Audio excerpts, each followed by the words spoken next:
And we continue. Hi, Grandma. It's Elizabeth. Mom said I should always call you to let you know what was going on, so that's what I'm doing right now. First things first, I'm okay.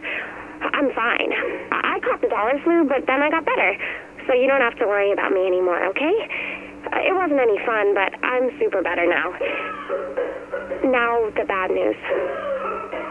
Mom's sick. But if I'm immune, she's immune, right? That's how this works, isn't it? I love you, and I'll talk to you soon. I hope you're okay. Grandma? It's Elizabeth. Mom's dead. I woke up this morning and went to give her some water, and she wasn't moving. She wasn't breathing. And I tried everything. I swear I tried, and she wouldn't wake up.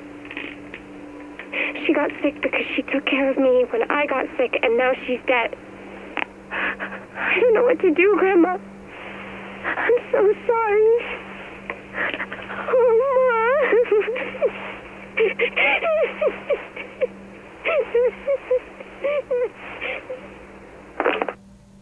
Hi, Grandma. You haven't called back, so I'm getting worried. Please call if you can. Tonight's my first night without Mom. The apartment's just so quiet. I'm gonna stay here and keep the door locked and just pretend nothing's wrong. Because if I think too hard about it, about everyone getting sick and Mom dying and you not answering the phone, I start to think about how bad it really is out there, and I can't face that. Not tonight. Not without Mom. Hey, Grandma. Well, the inevitable happened. I ran out of food in the apartment. It only lasted longer than I thought, but that's mainly because I didn't think I'd be able to eat some of Mom's stuff like the quinoa. Turns out that if you're hungry enough, you'll eat anything, even if it tastes like yuck. But once I finished that, I had to go out and find food. It wasn't easy. All the stores were empty of everything. They had smashed windows and knocked over shelves. So I went looking other places. Some of the neighbors' apartments mainly. And I took food from the ones who aren't going to miss it. It feels creepy, but I don't have another choice. Today was scary, Grandma. I was outside looking for some food when this guy started yelling at me. I ignored him the way Mom always told me to, but he wouldn't stop.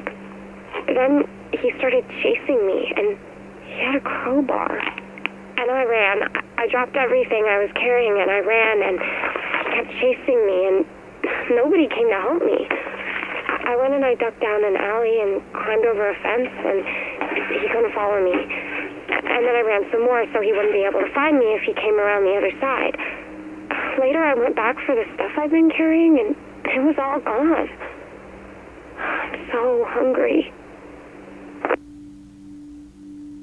Hey there, Grandma.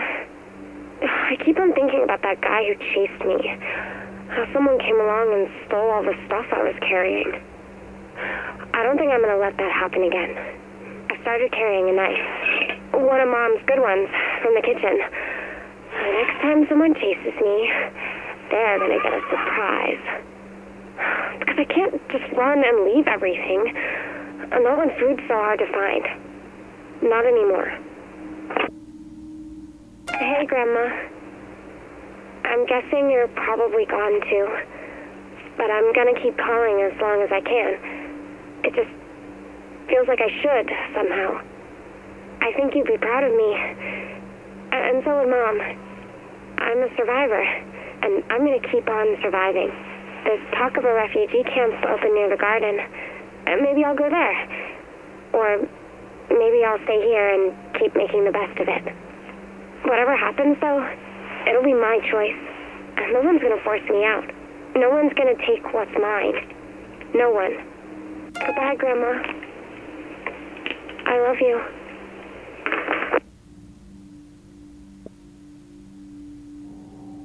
I don't need to explain myself to anybody. This is not a plea for understanding, nor am I looking to justify what I have done. Choices. I made them, and I'm comfortable with what I did. No, I'm recording this because I don't know how long I'm going to last out here, and someone should hear this story. Someone should hear the other side. I started out a shade agent, bright-eyed and bushy-tailed, ready to go in and save the city. But you know something? This city doesn't want to be saved. At least not unless it's on its own terms. And what we were trying to do was too little, too late. There were too many dead, too few of us, and someone was picking off agents like it was going out of style. Whatever we were doing, it wasn't working. I got out, loaded up on gear, and then went on the run, in the dark zone. Someone came looking for me, another agent. I could tell he just wanted the gear, didn't care if he brought me back dead or alive. When he got close enough, I dropped him. And you know what I felt? Absolutely nothing. I hadn't killed one of the good guys. I hadn't killed anyone who was part of anything I was. And that gave me an idea.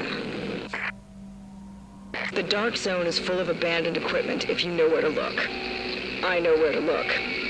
I took all the abandoned shade commo gear I could get my hands on and set up shop in my hidey hole. No, I'm not going to tell you where it is. Besides, if you're hearing this, you've likely found it anyway. So I took that gear and set up my own network, tapping into shade frequencies and targeting users ID'd as rogues. Why? Because I didn't like being hunted. And I thought a little intel could go a long way for someone on their own out there. I don't trust anyone. Out here, you can't trust anyone. They call us rogue for a reason. We're all just out here trying to survive. And as soon as you start building something bigger than yourself, someone's gonna want to come along and knock it down. So I do what I do, which makes me useful to everyone out here. Hopefully that gives them a reason to keep me around rather than puts a bullseye on my back. Where am I? Doesn't matter. What's next? More of the same. I'm going to keep broadcasting as long as I can, sharing intel that gives everyone out there just a little better chance of making it to tomorrow. I'm not looking for trouble, but if trouble finds me, I'll be ready. Hello? Can you hear me? Hello? Oh. Yes. My name is Ruth Massey. I've lived in New York for 32 years, and I have a question for you. Who is Rick Velassi? I mean, we all know who we think he is. He's the loudmouth who keeps talking on the radio about what he thinks is going on. But is he really that? Or is what he's saying intended as a distraction to keep us away from the real truth? I think that's what's really going on here. That Velassi is a mouthpiece for something or someone, and it's his job to spout opinions that hide the truth. And I'm gonna prove it. I'm gonna take down Rick Velassi. Just you watch me. Did you ever wonder why Velassi's on the air and nobody else seems to be? Why does he have the technology to keep pounding out his drivel when no one else on the entire island of Manhattan, the greatest city on planet Earth, seems to be able to get a basic ham radio set going? And let's face it, he doesn't seem like the handiest guy to have around. I don't think he's the sort to build his own equipment. Do you? I think someone set him up to be the voice of Manhattan during the crisis. Tell me I'm wrong. Go ahead. I dare you. So, I went digging into Rick Velassi. There's no waiting for documents anymore. It's all help yourself, if you can find it. And if the docs you want didn't get turned into kindling to keep someone from freezing to death. But here's the interesting thing. I couldn't find a thing on Velassi. No driver's license, no draft records, no nothing. Now, maybe I was just looking in the wrong place. Or maybe the records were destroyed by accident. But maybe there is no Rick Velassi. He's a ghost. It's something to think about. I'm still trying to dig into Velassi's past, and I am getting nowhere. There's no record of where he lives, and no employment history. It's like the government just made him up out of whole cloth when they needed a voice to go out on the airwaves. For all we know, he's not even in Manhattan. He could be in a condo up in Boston eating cheese munchies in between broadcasts, and they just pipe him in down here. It's getting too big. I am losing sight of the edges of the web. I've seen him. I've seen someone I'm pretty sure is Velassi on the street in Morningside Heights. That must mean he lives somewhere close. I'm surprised he even comes out of his lair at all. He must think he's special somehow. Or that he has protection. Yes, I'll bet that's it. If that is Velassi, it could be a government plant to distract me. But you know what? It doesn't matter.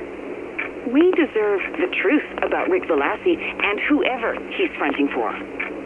I will follow him. I will keep an eye on him. I will find him. And then I will find out the secrets he's hiding. I promise you, we will know the truth. This is going to be my last broadcast. They're listening. I mean, I always knew they were listening, but now I know they're listening. And I don't know how much time I have left. I'm giving up on the Velassi story. It's too dangerous. It's too big. Bigger than you think. What he's tied up in, Manhattan is only the tip of the iceberg. If I keep looking into it, they're going to kill me. Maybe they're already going to kill me. I don't know. Maybe this is too late. But I am telling you, whatever you do, stay away from Rick Velassi. Stay away from...